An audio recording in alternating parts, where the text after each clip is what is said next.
चलिए भाई, गुरुवार की सुबह इस कारोबारी हफ्ते का सेकंड लास्ट ट्रेडिंग सेशन करीब आ रहा है वीकेंड। वैसे इवेंट्स और न्यूज फ्लोज के लिहाज से इस हफ्ते का सबसे इंपॉर्टेंट कारोबारी सत्र खड़ा है हमारे सामने। सबसे इंपॉर्टेंट, आज महीने का आखिरी गुरुवार, आज सितंबर वायदा के कॉन्ट्रैक्ट्स की अगस्त वायदा के कॉन्ट्रैक्ट्स की एक्सपायरी का दिन, मंथली एक्सपायरी हमारे सामने खड़ी है, वो डी डे आ गया है। दूसरा, बाजार बेसब्री से इंतजार कर रहा था वो आईटी दिग्गज, एआई दिग्गज, यूएस की लिस्टेड कंपनी एनवीडिया के नतीजों का। उन नतीजों का असर, नतीजे आ गए, नतीजों का असर शुरू हो गया, हमें भी उस पर रिएक्ट करना है, उसको डिकोड करना है, इस पर आगे बातचीत करेंगे। वैसे ही हमारे यहां हैवी वेट दिग्गज रिलायंस इंडस्ट्रीज की नतीजों से ज्यादा इंतजार रहता है स्ट्रीट को इस कंपनी की एजीएम का। Annual general meeting 47th AGM आज है दोपहर 2 बजे ऑनवर्ड्स। तो वो आज जब एक्सपायरी हो रही होगी, उस दिग्गज कंपनी के अनाउंसमेंट तरह तरह के आ रहे होंगे, बाजार उस पर भी रिएक्ट कर रहा होगा। और साथ ही आज यूएस में बहुत इंपॉर्टेंट आर्थिक आंकड़े शाम को आएंगे। कौन कौन से?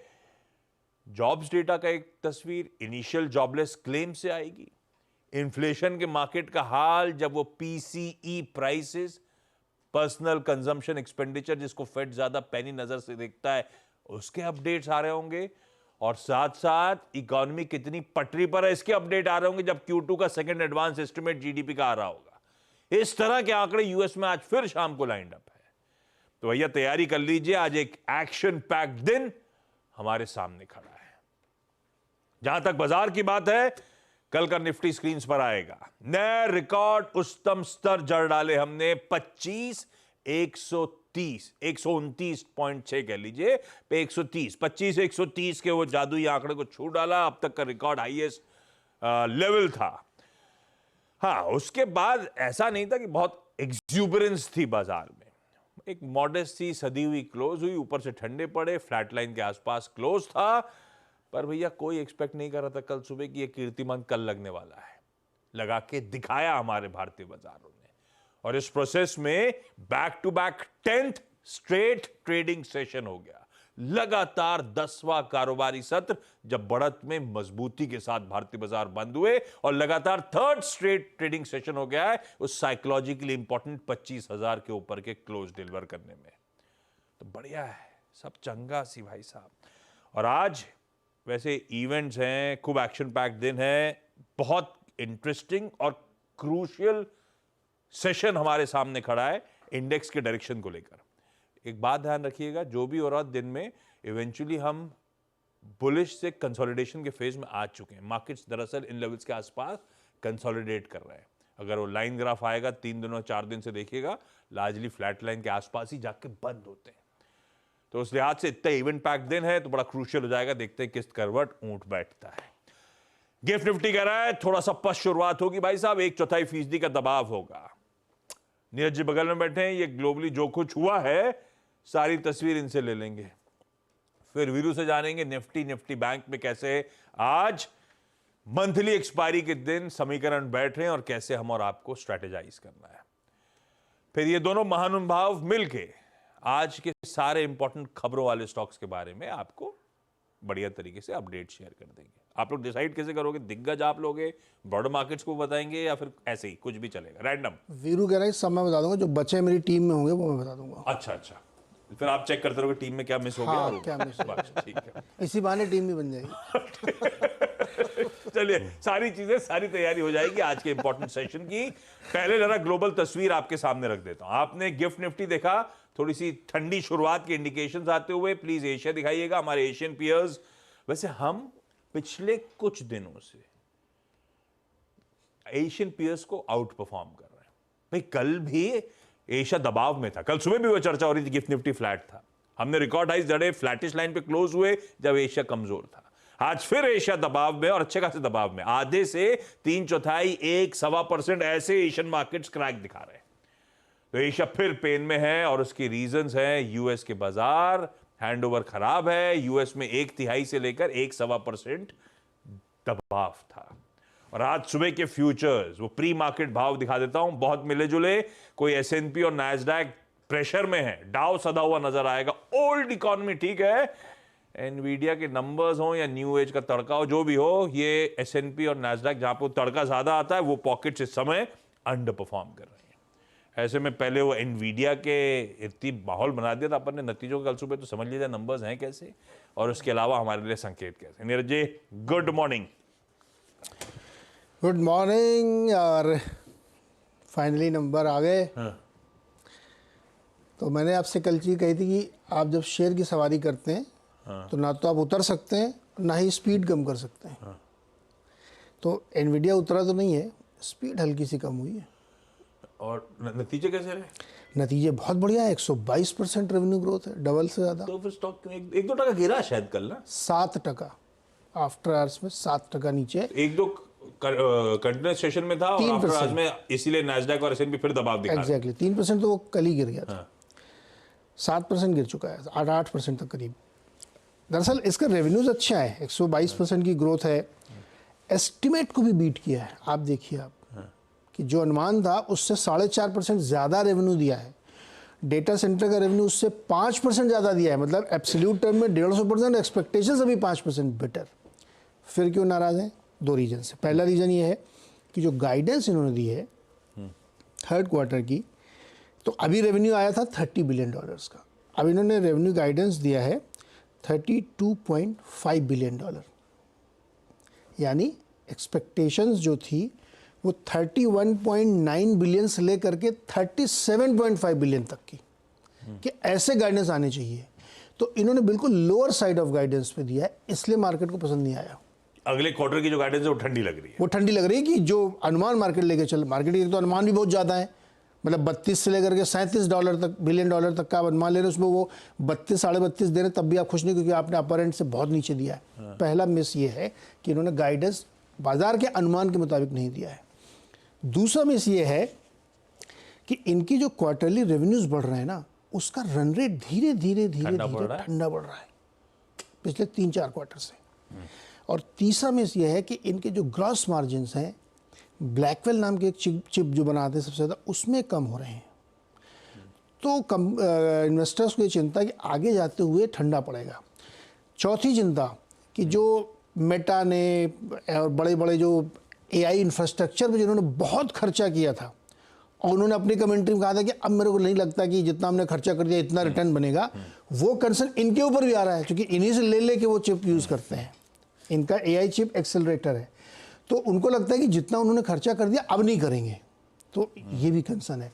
तो नतीजे बहुत अच्छे हैं, अनुमान से बेहतर हैं, अनुमान से बेहतर गाइडेंस भी दिया है, लेकिन अनुमान कहीं कुछ बहुत ही ज़्यादा है, उसके हिसाब नहीं है। इसलिए एनवीडिया के नतीजों पर रिएक्शन नीचे है, 8% स्टॉक गिर गया है, तो इसलिए मार्केट भी गिर गया है। अब चूंकि रिजल्ट के मार्केट के बाद आया है, इसलिए इंडाइसेस पे आपको उस तरह की वीकनेस नहीं दिख रही, फिर भी लोग बेच के गए हैं।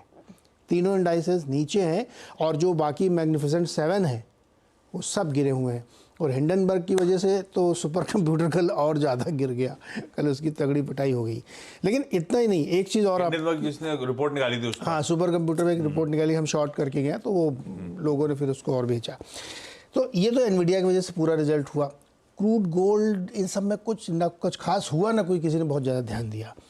लेकिन एक चीज़ आपको और ध्यान देनी चाहिए, अब इस हफ्ते 2 नंबर है, पीसी का नंबर भी है, जीडीपी का नंबर भी है। पीसी का नंबर आएगा फ्राइडे को, आज जीडीपी का नंबर आ जाएगा, एस्टिमेट इनका सेकेंड। चिंता की बात ये होनी चाहिए कि बर्कशायर हैथवे ने बैंक ऑफ अमेरिका में बिकवाली की है। अभी आपने सुना होगा उन्होंने एप्पल में माल बेचा था, अब उन्होंने बैंक ऑफ अमेरिका में बेचा, और थोड़ा बहुत नहीं, बहुत ज़बरदस्त बेचा और कैश बढ़ा लिया, भयंकर कैश पे बैठे हुए हैं। टोटल इन्होंने $5.5 बिलियन के शेयर बेच डाले, और ये सब जुलाई से अगस्त के बीच में किया। और लास्ट 23 से 27 अगस्त के बीच में इन्होंने 24.7 मिलियन शेयर बेचे बैंक ऑफ अमेरिका के। ये बड़ी बिकवाली भी चिंता है। अभी तक टेक बेच रहे थे, अब बैंक भी बेच रहे हैं, तो ये एक कंसर्न होना चाहिए। और गोल्डमैन सैक्स ने एक बड़ी अच्छी कमेंट्री लिखी।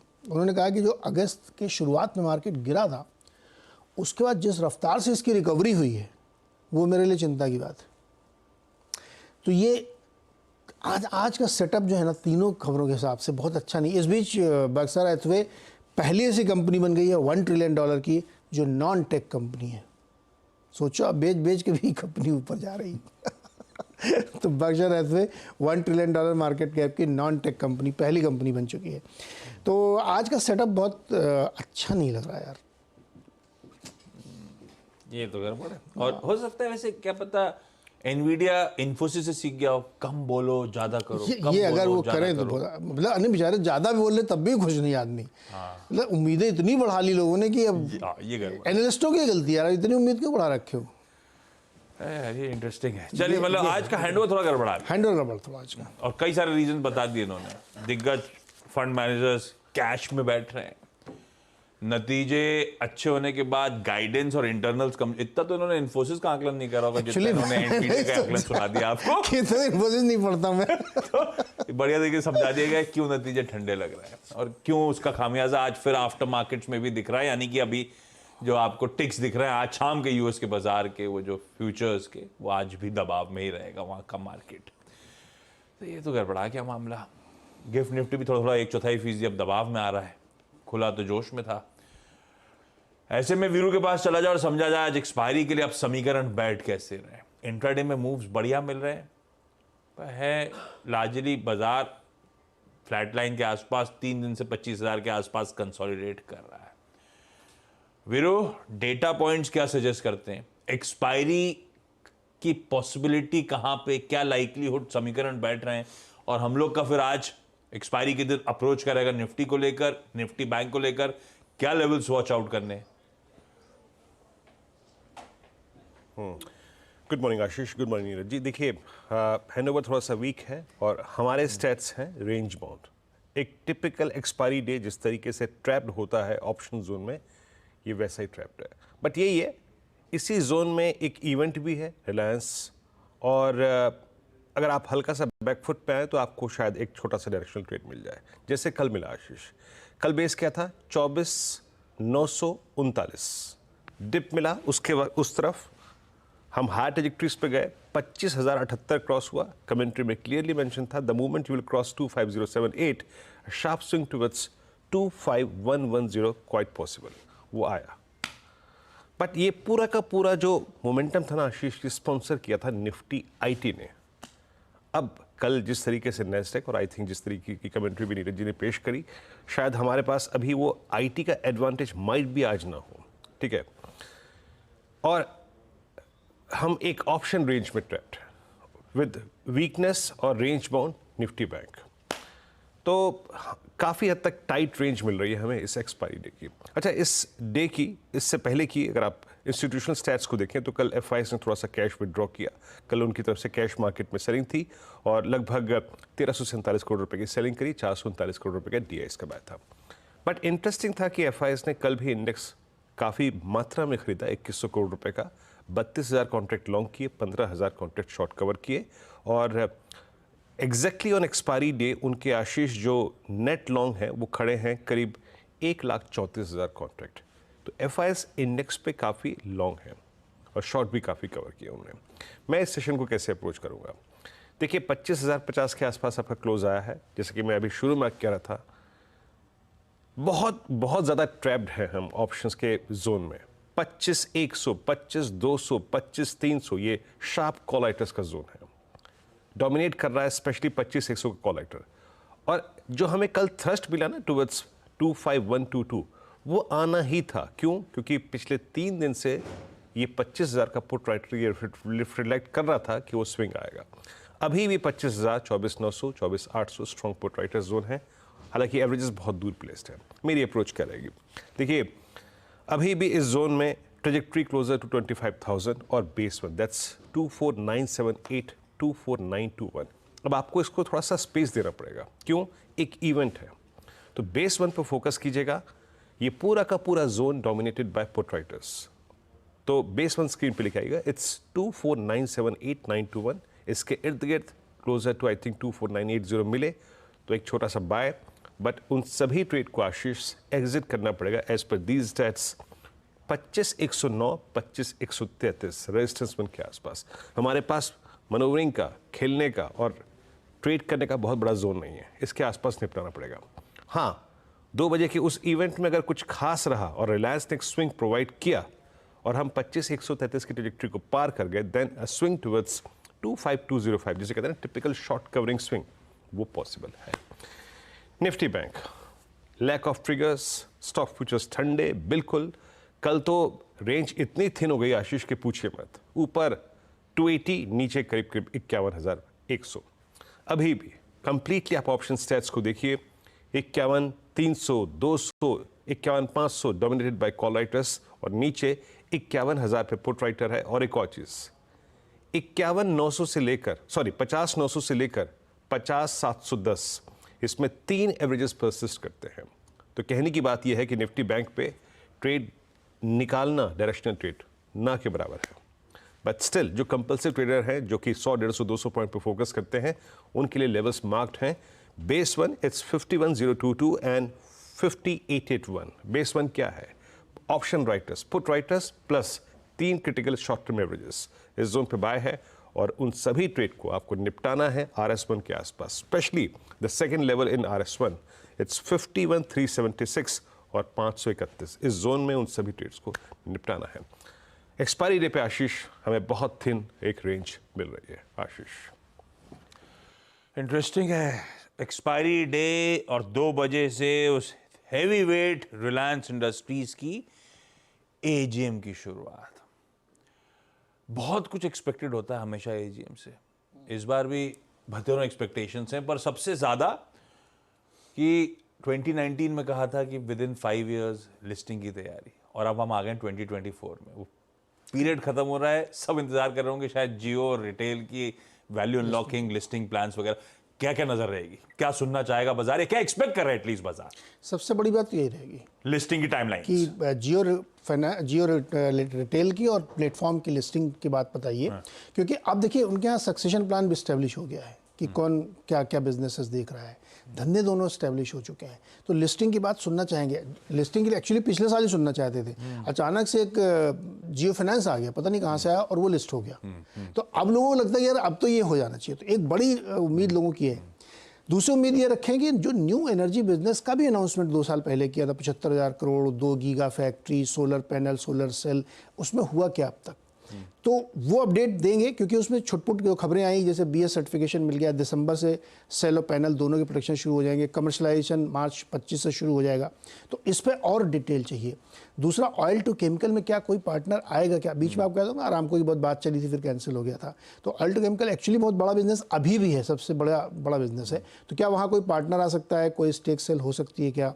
उस पर लोग सुनना चाहेंगे। तीसरा, नेक्स्ट 5 years का, अब चूंकि एक लेग कंप्लीट हो चुका है इनका 75,000 करोड़ वाला, अब नेक्स्ट फाइनेंशियल ईयर में या अगले 4-5 सालों के लिए कोई कैपेक्स प्लान, कोई नया बिजनेस इनसाइट हो मान ले इनके, जैसे अभी एकदम से फाइनेंस में उतर है, तो वो भी लोग सुनना चाहते हैं। क्योंकि ये सारे अनाउंसमेंट AGM में होते हैं, साल में सिर्फ 5 ही बार मीडिया को एड्रेस करता है रिलायंस, इसके अलावा नहीं मिलता, 4 क्वार्टर एक AGM। तो ये AGM में लोग को लगता है कि शायद कोई बड़ा अनाउंसमेंट, नया बिजनेस कुछ आ सके। तो ये 4-5 बड़े फैक्टर्स हैं जिसको लोग सुनना चाहेंगे। लेकिन लिस्टिंग सबसे टॉप पे है कि लिस्टिंग होगी कि नहीं होगी, कब होगी, टाइमलाइन चाहिए लोगों को। तो भाई साहब बेहद इंटरेस्टिंग वो AGM 2 बजे से CNBC आवाज पर लाइव।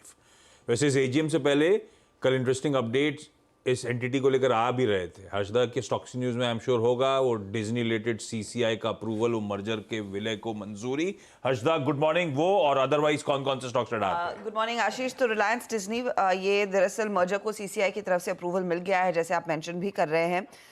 इसके तहत रिलायंस इंडस्ट्रीज करीब 11,500 करोड़ निवेश कर रहा है इस पर्टिकुलर जॉइंट वेंचर में। इस JV को कंट्रोल रिलायंस इंडस्ट्रीज करता हुआ दिखाई देगा, जिसमें 16.34% हिस्सा RIL का रहेगा। 46.82% हिस्सा दरअसल वायोकॉम 18 और बाकी 36% से नियरली 37% हिस्सा डिज्नी होल्ड करता हुआ दिखाई देगा। लेकिन देखिए majority shareholding Reliance entity Viacom 18 और रिलायंस में ही बटी हुई है। ये आपको वॉच करना है, ध्यान रखिएगा जब ये विलय हुआ है इस पर्टिकुलर डिज्नी की वैल्यू, डिज्नी इंडिया की वैल्यू $3.5 बिलियन पर है, जहां पर पहले करीब करीब $15 बिलियन के आसपास आकी गई थी। लेकिन बड़ा टेकअवे यही है कि सीसीआई ने अप्रूवल दे दिया है और वो अब सौदा फाइनल है, तो ये स्टॉक आप सबसे पहले रेडार पर रखेंगे। इसके अलावा 2 ब्लॉक डील्स पर नजरें रहेंगी। एक इंटरग्लोब एविएशन है जो सबसे इंपॉर्टेंट रहेगा आज। राकेश गंगवाल कुछ अपनी और हिस्सेदारी बेचते हुए दिखाई दे सकते हैं। $850 मिलियन तक के सौदे होने के आसार है। इंडिकेटिव प्राइस जो है वो कल की क्लोजिंग से लगभग 5% के डिस्काउंट पर आती हुई दिखाई दे रही है। ₹4,593 प्रति शेयर पर यह सौदा होने के आसार हैं। करीब 150 दिनों का लॉक इन पीरियड रहेगा, तो उनकी तरफ से कुछ और स्टेक से लाता हुआ दिखाई दे सकता है। दूसरी तरफ पीबी फिनटेक, और ये भी एक परफॉर्मर रहा है रिसेंट पास्ट में। यहाँ पर टेंसेंट दरअसल जो इनके अर्ली इन्वेस्टर्स हैं वो अपनी 2.1% हिस्सेदारी बेचते हुए दिखाई देंगे। नियरली 9.7 मिलियन शेयर्स उनकी तरफ से बिकने के लिए आ सकते हैं। जो फ्लो प्राइस तय की गई है वो करीब ₹1660 प्रति शेयर है, यानी कि कल की क्लोजिंग प्राइस से 4.5% का डिस्काउंट है। यहाँ पर भी एक लॉक इन पीरियड 60 डेज का रहेगा टेंसेंट के लिए। तो ये 2 ब्लॉक्स पर आपकी नजरें होनी चाहिए। वेदांता भी वेरी क्विकली मैं मेंशन कर दूं, सितंबर 2 को यानी कि अगले हफ्ते कंपनी की बोर्ड बैठक है और यहाँ पर इंटरिम डिविडेंड पर विचार होता हुआ दिखाई देगा FY25 के लिए। ये ध्यान रखिएगा, तीसरा इंटरिम डिविडेंड होगा इफ एट ऑल वो वेदांता अप्रूव करता है।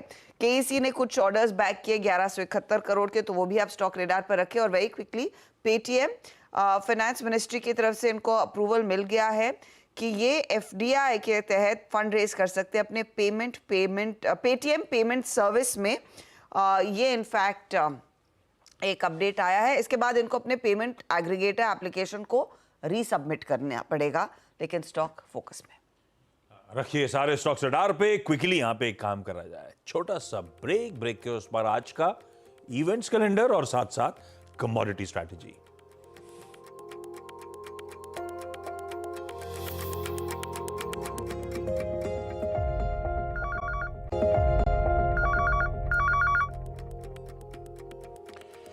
चलिए भाई, ब्रेक के बाद आप सबका स्वागत है। क्विकली आज का events calendar. Thursday last monthly, तो आज अगस्त वायदा की एक्सपायरी का दिन। सबको बेसब्री से इंतजार रिलायंस इंडस्ट्रीज की 47th AGM जो दोपहर 2 बजे शुरुआत होगी। आज यूएस में initial jobless claims, PCE prices और Q2 का GDP सेकेंड एस्टिमेट आना है। आज जिलेट इंडिया के रिजल्ट्स आने। कल PNG हाइजीन एंड हेल्थ के आए थे, आज जिलेट इंडिया के नंबर्स हैं। ये सब वो हैं जो जून क्वार्टर एंडिंग कंपनीज होती हैं फाइनेंशियल ईयर के। आज कुछ इंपॉर्टेंट बोर्ड मीट्स हैं, ध्यान रखिएगा। इरीडा, वो जो 4500 करोड़ रुपए की फंड रेजिंग की तैयारी कर रहे थे, FPO, QIP, राइट्स, प्रेफरेंशियल, आज बोर्ड विचार करेगा। इंडोस्टार कैपिटल NCD के जरिए 6000 करोड़ रुपए तक जुटाने के लिए, पर ये शेयरहोल्डर्स अप्रूवल है, नॉट नेसेसरली पैसा जुटाने जल्द बाजार में आएंगे। जय कॉर्प, आज बायबैक प्रपोजल कंसिडर करने जा रहा है इस कंपनी का बोर्ड। किरी इंडस्ट्रीज आज फंड रेजिंग करना चाहता है, शेयर, वारंट्स या प्रेफरेंशियल इशुएंस के थ्रू, तो इक्विटी इशुएंस के थ्रू फंड रेजिंग है। एक्स डिविडेंड आपकी स्क्रीन पर आएंगे, ऐसा कोई बड़ा नाम नहीं है इसलिए छोड़ रहा हूं, सिर्फ रेफरेंस के लिए स्क्रीन पर दिख जाएगा। यूके के कार रजिस्ट्रेशन नंबर्स, ये मेंशन इसलिए करता हूं कि अपना JLR का इंपैक्ट दिख जाता है उसमें कुछ। यूरोजोन के कुछ इंपॉर्टेंट आंकड़े, बिजनेस क्लाइमेट, कंज्यूमर कॉन्फिडेंस, उनका inflation expectation, consumer inflation expectation, वो सब आएगा। और रून इंडिया रिच लिस्ट 2024, आज पता चलेगा आपको हिंदुस्तान में सबसे रईस कौन कौन है, वो लिस्ट सामने आ जाएगी। खैर, तब और आपकी सेकंड प्लेट दिखा दूं एक बार, फिर आता हूं क्वांटिटी स्ट्रेटजी पे। Bond yields, dollar index, even Brent, सोना, आज मामला सब जहां छोड़ा था वहीं मिल रहा है, बहुत ज्यादा फर्क नहीं है। जो ऑफ लेट दिख रहा था सब वहीं है। ऐसे में SMC ग्लोबल सिक्योरिटीज की वंदना भारती ने मदद करी है। वंदना नेचुरल गैस पे खरीदारी करने की बात कर रही है 173 के स्टॉप के साथ, और सोना भी खरीदा जा सकता है 71,675 का लगाइएगा SL। इस नोट पर आज के शो जाते जाते गिफ्ट निफ्टी के संकेत दिखाता हूं। पहले थोड़ा सा हम ठंडे पड़े, 50-55 अंक दबाव के साथ खुलेंगे, ऐसा गांधीनगर से गिफ्ट निफ्टी इंडिकेट कर रहा है। 1/4% दबाव, तो धीरे धीरे जैसा एशिया पेन में वैसे हम भी बढ़ रहे हैं। देखते हैं। मॉर्निंग कॉल में इतना ही, ब्रेक लेने का समय हो चुका है। ब्रेक के उस पार जब लौट के आएंगे तो आज का सीधा सौदा। नमस्कार।